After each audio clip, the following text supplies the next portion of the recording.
के अंदर, जहां आज की इस वीडियो के अंदर हम बात करने वाले हैं the most anticipated movie of the year Salaar के बारे में। और यकीन मानिए जितना भी लोगों ने इस मूवी के लिए इंतजार किया है उनका वो सारा इंतजार वर्थ इट है। और अगर इस मूवी की बात करूं तो ये मूवी इतनी कमाल की है कि इसे हम प्रशांत नील की मास्टरपीस मूवी कह सकते हैं, जिसका लेवल बिल्कुल ही KGF और KGF चैप्टर 2 जैसा था। तो इसीलिए आइए आज की इस वीडियो के अंदर हम सलार मूवी के बारे में डिटेल से बात करते हैं और इस मूवी की स्टोरी और इसकी एंडिंग को एक्सप्लेन करते हैं। बट एक चीज मैं आपको यहीं पर बता दूं कि इस मूवी की स्टोरी थोड़ी सी कॉम्प्लिकेटेड है और साथ ही मूवी के अंदर कई सारे ऐसे सीन्स भी हैं जो सीन्स एक्चुअली में कहां पर कनेक्टेड है ये मूवी में काफी आगे पता लगाए। सो इसीलिए मैं आप सभी के लिए इस मूवी की स्टोरी को काफी सिंपल तरीके से एक्सप्लेन करूंगा ताकि आप में से किसी को भी इसकी स्टोरी समझने में कोई दिक्कत ही ना आए। साथ ही साथ अगर आप सभी इसी तरह मूवीज की स्टोरी जानने के शौकीन हैं तो आप सबके लिए ही हमने डंकी मूवी को भी एक्सप्लेन कर रखा है। वो वीडियो कल ही हमारे चैनल पर अपलोड हुई थी और जिन्होंने भी उस वीडियो को देखा है उन सबको भी वो वीडियो और डंकी मूवी की स्टोरी बहुत पसंद आ रही है। सो अगर आप में से भी कोई ऐसा है जिसने अभी तक उस वीडियो को नहीं देखा है तो आप जल्दी से जाकर उस वीडियो को चेकआउट कर सकते हैं। और हाँ, जो भी लोग यहाँ पर नए हैं वो चैनल को सब्सक्राइब जरूर कर लें और सब्सक्राइब बटन के बगल के बेल आइकन को भी ऑल पर सेट कर लें ताकि फ्यूचर में आने वाली सारी वीडियोस आपको अपलोड होते ही मिल जाएं। तो फिर आइए अब हम बिना किसी देरी के आज की इस कमाल की वीडियो को स्टार्ट करते हैं और सलार मूवी की स्टोरी के बारे में डिटेल से जानते हैं।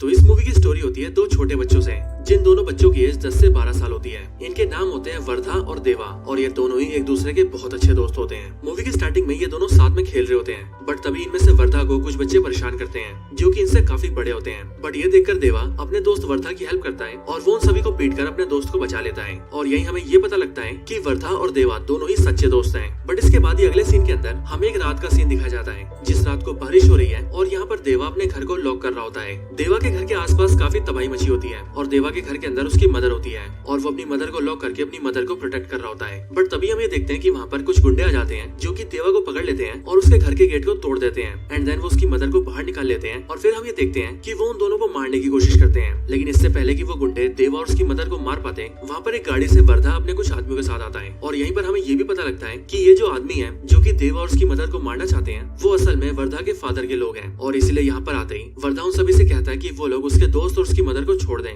बट वो सारे उससे कहते हैं कि वो लोग सिर्फ कानून पालन कर रहे हैं और कानून उसी के फादर ने बनाया है, सो इसीलिए उन्हें ये करना ही होगा। ये सुनकर वर्धा भी चुप हो जाता है, लेकिन फिर कुछ टाइम बाद ही वर्धा अपने हाथ से एक मोटा सा कड़ा निकालता है और उसे उस गुंडे को दे देता है जो गुंडा देवा और उसकी मदर को मार रहा था। वर्धा उससे कहता है कि मैं एक सरदार हूँ लेकिन मैं अपनी पावर तुझे दे रहा हूँ और इसीलिए तू इस पावर को इस कड़े के साथ ले ले और मेरे दोस्त और उसकी मदर को छोड़ दे। ये देखकर वो गुंडा ऐसा ही करता है, वो पावर की लालच में वर्धा का कड़ा लेकर पहन लेता है और इसके बदले में वो देवा और उसकी मदर को छोड़ देता है। देवा को ये देखकर काफी खुशी होती है कि उसके दोस्त वर्धा ने उसकी और उसकी मदर की जान बचाई है। बट यहीं पर वर्धा उससे ये कहता है कि उसके और उसके मदर के लिए ये जगह बिल्कुल भी सेफ नहीं है और इसीलिए हो सकता है कि फिर से उन्हें मारने की कोशिश की जाए एंड दैट्स व्हाई वो ये चाहता है कि वो दोनों यहाँ से निकल जाएं और किसी दूसरी जगह जाकर रहें, एक ऐसी जगह जहाँ उनकी जान को कोई खतरा ना हो। देवा अपने दोस्त वर्धा की बात मान जाता है और वो अपनी मदर को लेकर वहाँ से जाने लगता है, लेकिन जाने से पहले वो अपने दोस्त वर्धा से एक वादा करता है और वो वर्धा से कहता है कि जिंदगी के अंदर अगर वर्धा को कभी भी देवा की जरूरत हो तो वो बस उसे एक बार बुलाएगा तो वो तभी आ जाएगा। और साथ ही देवा अपने दोस्त वर्धा से ये भी कहता है कि वो उसके लिए पूरी दुनिया तक को मार सकता है, इसीलिए वो देवा की इन बातों को कभी ना भूले। और फिर इसके बाद देवा अपनी मदर के साथ वहाँ से चला जाता है और फिर यहीं पर ही वर्धा अपने दोस्त देवा को एक नया नाम देता है और वो उसे नाम देता है सलार। इसके बाद ही सीन शिफ्ट होता है और हम कुछ बहुत ही खतरनाक गुंडों को देखते हैं। यहीं पर ये लोग किसी की ट्रैकिंग कर रहे होते हैं और तभी ये लोग उसे ट्रैक करके ढूंढ लेते हैं और फिर हमें पता लगता है कि जिसे ये लोग ट्रैक कर रहे थे वो और कोई नहीं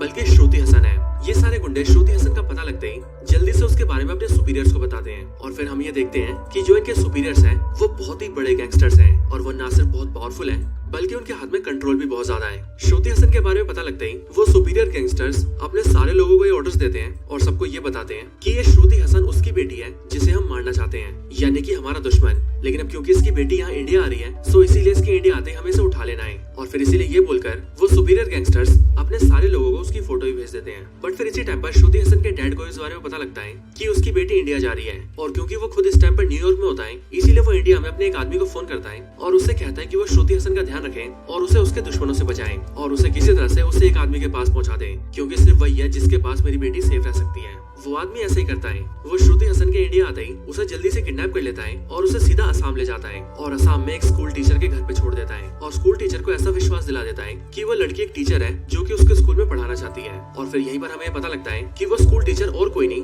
बल्कि देवा की मदर है, यानी कि देवा और उसकी मदर काफी सालों से यहाँ पर रह रहे हैं। और इसके साथ ही यहीं पर एंट्री होती है हमारे हीरो सलार की। अब ये आदमी श्रुति हसन को यहाँ पर इसीलिए लाया फादर को ये पता था कि वो गैंगस्टर जो कि उसकी बेटी को ढूंढ रहे हैं वो पूरे देश में उसकी बेटी को कहीं भी पकड़ सकते हैं, लेकिन एक ही ऐसा आदमी है जो कि उसकी बेटी को बचा सकता है और वो है देवा। और इसीलिए उसने अपनी बेटी को यहाँ पर रखवाया है ताकि वो कुछ दिन यहाँ पर छुप कर रहे और जैसे ही मामला ठंडा हो वैसे ही वो अपनी बेटी को लेकर यहाँ से चला जाए। और फिर इसीलिए श्रुति हसन यहाँ पर एक टीचर बनके रहने लगती है। लेकिन फिर कुछ ही दिनों बाद उस सुपीरियर गैंगस्टर्स के कुछ गुंडे श्रुति हसन को असम के अंदर भी ढूंढ लेते हैं और इसीलिए वो लोग अपने सुपीरियर्स को ये बात बता देते हैं कि वो लड़की भी असम में छुपी है। इसके बाद इस स्टोरी के दूसरे सीन के अंदर हम एक अंग्रेज को देखते हैं जो कि इंडिया के एक आदमी से डील करता है और उससे ये कहता है कि उसके पास ट्रक भर के गन्स हैं जो कि उसे इंडिया से नेपाल पहुंचाना है, वो भी पुलिस से बच के। और फिर इसीलिए उस अंग्रेज ने जिससे बात की होती है वो आदमी भी सीधा उन सुपीरियर गैंगस्टर्स के गुंडों से बात करता है और उनसे ये कहता है कि वो इस ट्रक को इंडिया से नेपाल पहुंचाए। जिसके बाद ही वो सारे गुंडे उस ट्रक के सारे कंटेनर्स के ऊपर एक स्पेशल स्टैंप लगा देते हैं जो स्टैंप देखने में एक मॉन्स्टर जैसा होता है और वो लोग अंग्रेज से कहते हैं कि इस स्टैंप को इस पूरे देश के अंदर कोई भी नहीं रोक सकता। और फिर इसीलिए वो लोग उसके ट्रक को ले जाने लगते हैं। थोड़ी देर बाद हमें ऐसा दिखता भी है क्योंकि जैसे ये ट्रक थोड़ा आगे जाता है वैसे ही बहुत सारे पुलिस इस ट्रक को घेर लेती है, लेकिन जैसे ही पुलिस इस स्टैंप को देखती है वैसे ही पुलिस भी वहाँ से भाग जाती है और ट्रक को जाने के लिए कहती है। और फिर हमें पता लगता है कि ये स्टैंप जिस भी आदमी का है वो बहुत ही डेंजरस और पावरफुल है, इतना ज्यादा कि उससे पुलिस और सरकार भी डरती है। सुपीरियर गैंगस्टर्स का जो गुंडा इस ट्रक को ले जा रहा होता है उसे ही अपने सुपीरियर्स का फोन आता है जो लोग उससे कहते हैं कि अभी जो वो ट्रक को नेपाल लेके जा रहा है वो काम वो बाद में करें, लेकिन उससे पहले वो असम जाए क्योंकि वहाँ पर उनके कुछ आदमियों को वो लड़की मिल गई है जिसे वो ढूंढ रहे थे और इसीलिए वो ये चाहते हैं कि उस लड़की को जल्द से जल्द उनके पास लाया जाए। इसके बाद फिर वो सारे गुंडे मिलकर जल्दी से असम जाते हैं और श्रुति हसन को पकड़ लेते हैं। बट इसी टाइम पर देवा और उसकी मदर भी वहाँ पर होते हैं और इसीलिए वो लोग ये देखते हैं कि वो सारे गुंडे मिलकर श्रुति हसन को वहाँ से ले जा रहे हैं। एंड दैट्स व्हाई देवा की मदर देवा से कहती है कि वो जाकर उस लड़की की मदद करें। जिसके बाद देवा अपना असली रूप दिखाता है और वो उन सारे गुंडों को बड़ी जल्दी पीट देता है। साथ ही साथ देवा उस ट्रक के ऊपर भी अटैक कर देता है जिस ट्रक के अंदर स्टैंप वाले कंटेनर्स लगे थे। बट ये देखते ही जिस अंग्रेज का वो सामान होता है वो अपने आदमी से कहता है कि आखिरकार तुमने तो ये बोला था कि इस पूरी कंट्री के अंदर इस स्टैंप लगे कंटेनर्स को छूने की भी हिम्मत किसी में नहीं है, तो फिर आखिरकार ये कौन है जिसने हमारे कंटेनर्स को उड़ा दिया। लेकिन फिर इतना पूछने के बाद ही उसे ये जवाब मिलता है कि जिस आदमी ने इन स्टैंप्स को बनाया है वो आदमी यही है, यानी कि देवा। और फिर यही हमें भी ये पता लगता है कि देवा की हिस्ट्री के अंदर कई सारे बड़े राज छुपे हैं। लेकिन इधर ही इसी मौके का फायदा उठाकर जो आदमी श्रुति हसन की हेल्प कर रहा था वो उसे एक गाड़ी में बिठाता है और उसे वहाँ से दूर ले जाता है ताकि वो सेफ रह सके। लेकिन वहाँ से थोड़ा आगे जाते ही रास्ते में ही श्रुति हसन उस आदमी से कहती है कि आखिरकार ये सब चल क्या रहा है, मेरी कुछ समझ नहीं आ रहा। आखिर ये गुंडे कौन है जो कि मेरे पीछे पड़े हैं, ये सब मुझे मारना क्यों चाहते हैं, आखिर ये सारे गैंगस्टर्स है कौन और ये देवा कौन है और उसे देवा के पास ही क्यों लाया गया था। श्रुति हसन के इन सारे सवालों को सुनकर वो आदमी उससे कहता है कि वो जानता है कि उसके मन में कई सारे सवाल हैं और इसीलिए वो एक एक करके इन सारे सवालों के जवाब देने वाला है। वो आदमी अपनी कहानी को शुरू करता है और वो श्रुति हसन से कहता है कि इन सब की शुरुआत हजारों साल पहले हुई थी। हजारों साल पहले 3 कबीले हुआ करते थे जिन 3 कबीलों के नाम थे मन्नार, शोयांग और गरियांग। और वैसे तो इन तीनों कबीलों के लोग डाकू थे जो कि जंगली तरीकों से लूटपाट किया करते थे, लेकिन एक्चुअली में वो बहुत ही पावरफुल और खूंखार भी थे। लेकिन फिर उसके कुछ टाइम बाद ही उन तीनों कबीलों ने मिलकर अपनी एक जगह बनाई और उस पूरी जगह को उन्होंने नाम दिया खानसार। और फिर वो तीनों कबीले मिलकर अपने इस पूरे खानसार शहर को रूल करने लगे। इन सब के दौरान उनकी कई लड़ाइयाँ हुई जैसे कि बाहरी हमले और अंग्रेजों के हमले, लेकिन उन तीनों कबीलों ने मिलकर हर बार बाहर से आने वाले सभी को मार दिया, यहाँ तक कि अंग्रेजों को भी। और इसीलिए उनकी हुकूमत को कोई नहीं ला पाया। लेकिन जब साल 1947 में देश आजाद हुआ और 1950s और 60s के अंदर देश को लेकर नीतियाँ बनने लगी, तब सरकार ने फैसला लिया कि वो खानसार शहर को रद्द कर देंगे और उस एरिया को अपने कंट्रोल में ले लेंगे। लेकिन फिर जब सरकार ने ऐसा करने की कोशिश की तभी उन तीनों कबीलों में से मन्नार कबीले के हेड ने सरकार के आगे बगावत कर दी और सरकार के कई सारे मंत्रियों को मार दिया और सरकार को यह धमकी दी कि वो कभी भी खानसार की तरफ उंगली भी न उठाएं। जिसके बाद ऐसा ही हुआ और फिर कभी सरकार ने भी खानसार के लिए कोई एक्शन नहीं लिया। इसके बाद मन्नार कबीले का वो लीडर धीरे धीरे करके पूरे खानसार का हेड बन गया और क्योंकि वो एक बहुत ही महान लीडर था इसीलिए उसने भी धीरे धीरे करके खानसार में काफी डेवलपमेंट किए। उसने खानसार में बढ़िया बढ़िया बिल्डिंग्स बनाई, खानसार के लिए एक पूरी मिलिट्री खड़ी कर दी जिनके पास खुद के सोल्जर्स थे। उन्होंने अपने लिए कई सारे हथियार लिए और यहाँ तक कि उस लीडर ने खानसार के लिए कई सारे कानून भी बनाए और खानसार के इस लीडर का नाम था शिव मन्नार। इसके साथ ही खानसार के अंदर शिव मन्नार ने एक डेमोक्रेटिक सिस्टम भी बनाया जिस सिस्टम के अंदर उसने खुद का एक पार्लियामेंट सिस्टम खड़ा किया। शिव मन्नार ने पूरे खानसार को 101 पार्ट्स में बांटा और उस सारे एरियाज को रिप्रेजेंट करने के लिए एक वोट पावर बनाई। जिसके बाद अपनी सभा के अंदर उन्होंने 3 सिस्टम बनाए, पहला कपार, दूसरा सरदार और तीसरा कर्ता, और इन तीनों के लिए अलग अलग कड़े बनाए गए। इस पूरी सभा में कपार की संख्या 62 थी, सरदार की संख्या 8 और कर्ता की 1। सभी कपार को एक वोट पावर दी गई जिसे रिप्रेजेंट करने के लिए उन सभी को एक पतले कड़े भी दिए गए जो कि इस बात को रिप्रेजेंट करते थे कि वो सभी कपार हैं। अगली बारी सरदार की तो एक सरदार को 3 वोट पावर्स दिए गए और इसीलिए 8 के 8 सरदारों के पास 3 वोट पावर्स हैं जो कि मिलकर बनती है 24 और उन्हें रिप्रेजेंट करने के लिए इन सभी को मोटे कड़े दिए गए। लेकिन फिर आखिर में आता है कर्ता जिसे मिले 15 वोट पावर्स, और इसीलिए इसका कड़ा भी सबसे मोटा है। और अपने इस पूरे सिस्टम के अंदर शिव मन्नार खुद करता बना, जो कि सबसे ज्यादा वोट पावर्स के साथ पूरे खानसार को लीड करेगा। इस पूरे सिस्टम से खानसार के सारे लोग बहुत खुश थे और शिव मन्नार बहुत बेहतर तरीके से खानसार को रूल करते थे। लेकिन फिर कुछ टाइम बाद ही नेचुरल रीजंस की वजह से शिव मन्नार की डेथ हो गई। लेकिन फिर शिव मन्नार के मरने के बाद तीनों कबीलों ने और पूरी सभा के सारे सदस्यों ने मिलकर ये फैसला लिया कि अब से शोयांग कबीले के हेड को ही खानसार का कर्ता बनाया जाएगा, जिसके बाद वही खानसार को लीड करेंगे। बट ये बात शिव मन्नार के बेटे राज मन्नार को बहुत बुरी लगी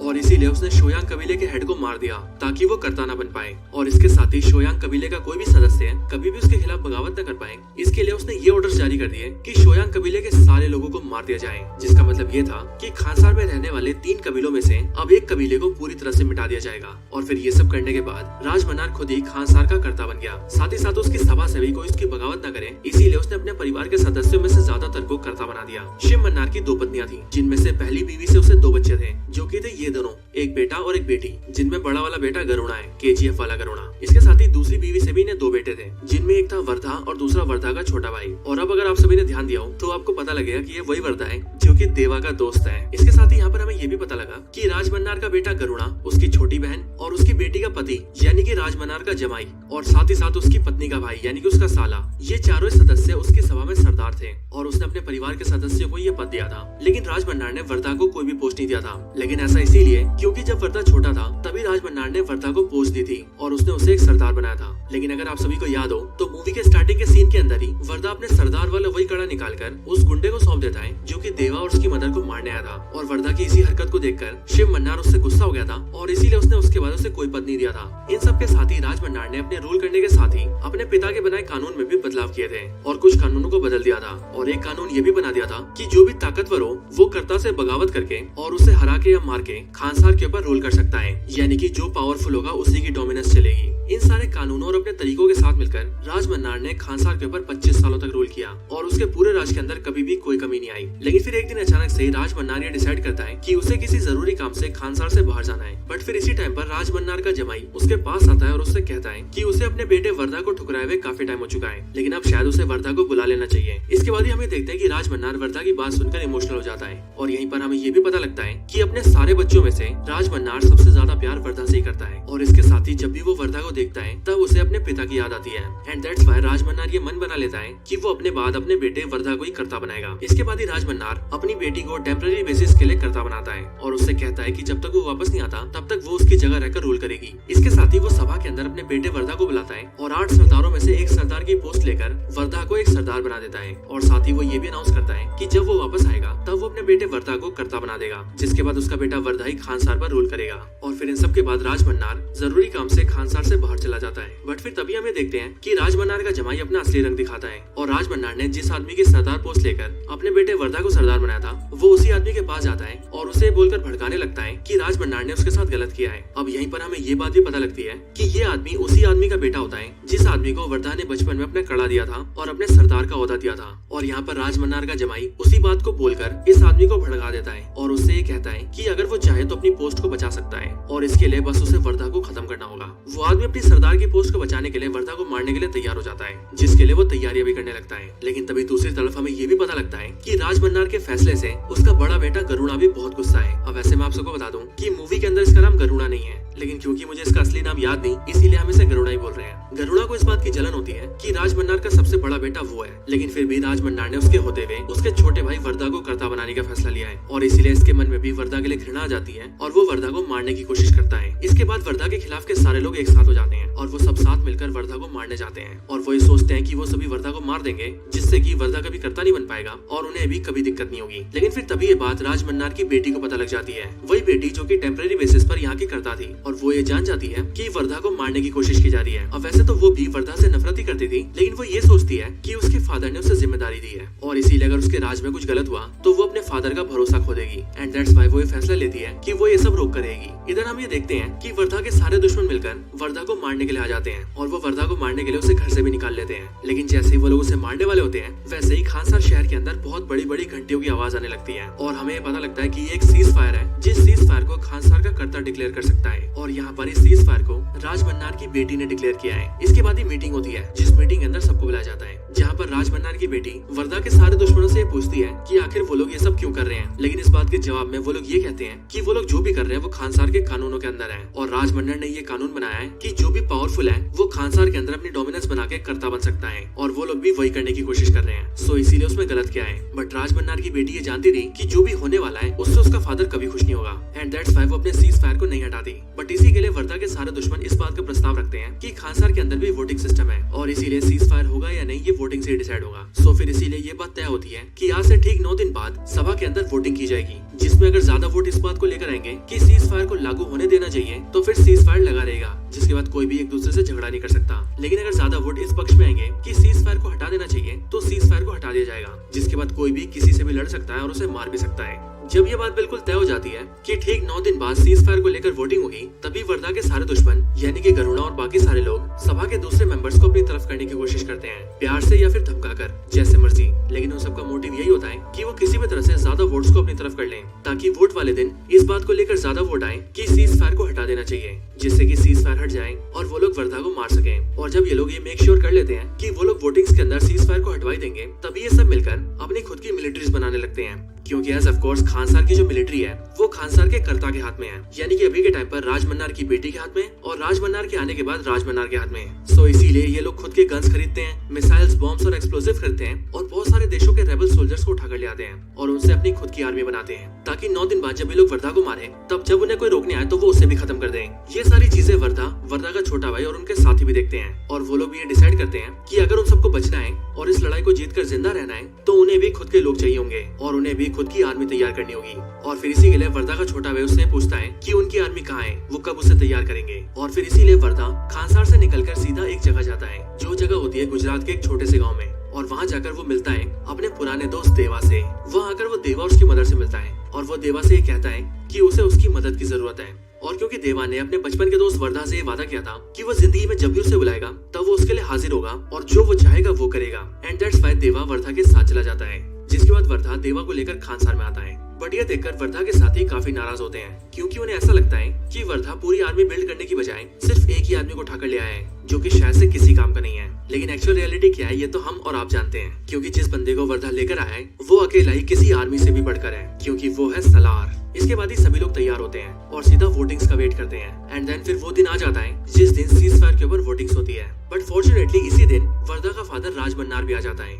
जो कि खानसार का करता है विद 15 वोट्स। और इसीलिए जब वोटिंग्स होती है तब पहले तो सीज फायर को हटाने को लेकर ज्यादा वोटिंग्स आती है, लेकिन फिर जैसे ही राज मन्नार अपना वोट डालता है वैसे ही उसके 15 वोट्स की वजह से पूरी की पूरी वोटिंग्स बराबर हो जाती है, और इसीलिए फिर आखिरी वोट बचता है वर्धा का। एंड साथ ही साथ सब कुछ अब वर्धा पे डिपेंड था कि क्या वो सीज फायर लागू रखना चाहता है या फिर सीज फायर को हटाना चाहता है। वर्धा का फादर राज मन्नार ऐसा सोचता है कि वर्धा सीज फायर लागू रखेगा और उसी के लिए वोट करेगा, ताकि सीज फायर लागू रहने से कोई भी लड़ाई झगड़ा नहीं करेगा, और फिर मेरा बेटा वर्धा मेरी जगह लेकर खानसार को नॉर्मली रूल करेगा। लेकिन वर्धा कुछ अलग करता है, क्योंकि वर्धा सीज फायर को हटाने के लिए वोट करता है, और फिर क्योंकि सीज फायर को हटाने के लिए ज्यादा वोट्स आते हैं इसीलिए खानसार के अंदर सीज फायर हटा दिया जाता है। बट ये देखकर वर्धा का फादर राज मन्नार भी काफी शॉक होता है, और वो ये सोचता है कि आखिरकार वर्धा ने ऐसा क्यों किया। लेकिन फिर यहीं पर स्टोरी में हम ये देखते हैं कि वर्धा और देवा पहले ये डिसाइड कर चुके हैं कि अब वर्धा और किसी से नहीं डरेगा, और अब वो सीज फायर को हटाकर अपने सारे दुश्मनों से लड़ेगा और देवा के साथ मिलकर उन सबका खात्मा कर देगा। इसके बाद ही प्रेजेंट टाइम के अंदर गरुड़ा और जो भी लोग वर्धा के खिलाफ थे वो सबके सब अपनी टीम और आर्मी को लेकर तैयार हो जाते हैं और जंग की शुरुआत करने लगते हैं। लेकिन इधर अब वर्धा भी देवा के साथ तैयार था। इधर ही वर्धा के ऊपर कई सारे हमले भी होते हैं, और उन्हीं हमलों के अंदर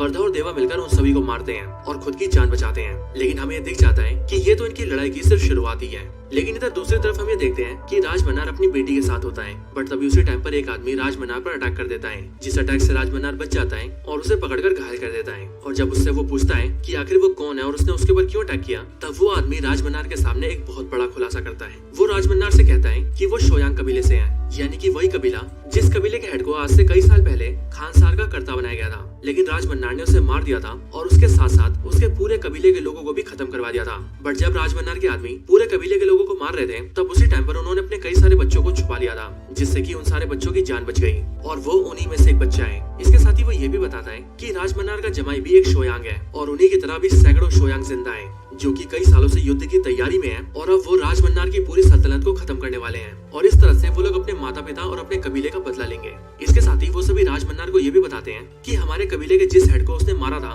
उसके लोग उसके बेटे और उसकी बीवी को भी मारने गए थे, लेकिन उसके बेटे और उसकी बीवी की जान बच गई। और फिर हमें भी यहाँ पर ये पता लगता है कि शोयांग कबीले के हेड के जिस पत्नी और बेटे की वो बात कर रहा है वो और कोई नहीं बल्कि देवा और उसकी माँ है। यानी कि देवा ही वो बच्चा है जो कि शोयांग कबीले के हेड का बेटा था, यानी कि वही जिसे राज मन्नार ने मार दिया था। मतलब कि देवा के फादर को मारने वाला और कोई नहीं बल्कि उसी के सबसे प्यारे दोस्त वर्धा का पिता राज मन्नार है। साथ ही साथ यहीं पर वो आदमी राज मन्नार से ये भी कहता है कि तुमने हमारे हेड को मारा था, जो हेड खानसार का भी लीडर बनने वाला था, और अब क्योंकि देवा उसका बेटा है इसीलिए अब वही हमारे कबीले का हेड है और रियलिटी के अंदर वही खानसार का असली लीडर भी है, यानी कि खानसार का असली कर्ता। इसके बाद ही राज मन्नार अपनी बेटी से बात करता है और वो बेटी से ये भी कहता है कि वो कुछ टाइम पहले जब खानसार से बाहर गया था तो वो एक बहुत ही जरूरी काम से गया था। असल में उसे एक खबर मिली थी कि खानसार के अंदर से कोई है जिसने बहुत बड़ी मात्रा में गन्स और बॉम्ब्स का ऑर्डर दिया था, और इसीलिए वो ये जानता है कि खानसार के अंदर कोई तो है जो कि खानसार में बगावत लाना चाहता है। और फिर यहीं पर हमें पता लगता है कि राज मन्नार जो भी सोच रहा है वो बिल्कुल सही है, क्योंकि खानसार के एक सभा का मेंबर जो कि राज मन्नार के भी काफी करीब है उसने ही खानसार के अंदर